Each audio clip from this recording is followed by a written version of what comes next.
2023 সালের গাজা যুদ্ধ, যেখানে হাজারো নারী শিশুর জীবন থেমে গেছে, আর সেই ক্ষোভের ঢেউ এবার পৌঁছেছে সিডনির আইকনিক হারবার ব্রিজে।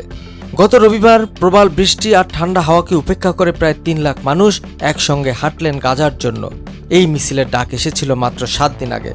তবুও চার্চ গ্রুপ, ইউনিয়ন, সংসদ সদস্য, বিভিন্ন শ্রেণী পেশার মানুষ এক কণ্ঠে বলেছে, যুদ্ধ থামাও। অস্ট্রেলিয়ার প্রধানমন্ত্রী বলেছেন তিনি বিস্মিত নন। গাজার মানবিক বিপর্যয়, শিশুদের মৃত্যু, ত্রাণ আটকানো, এসব নিয়ে অস্ট্রেলিয়ানদের ক্ষোভই এমন সমাবেশ তৈরি করেছে।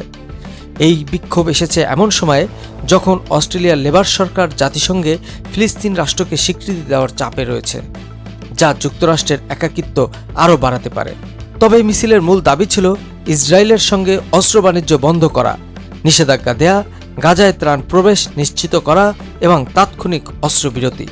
ভিড় এতটাই বিশাল ছিল যে পুলিশকে আকাশপথে বার্তা দিতে হয়েছে, দয়া করে শহরের দিকে ফিরে যান। আদালত নিরাপত্তার অজুহাতে মিছিল বন্ধের আবেদন নাকচ করেছিল।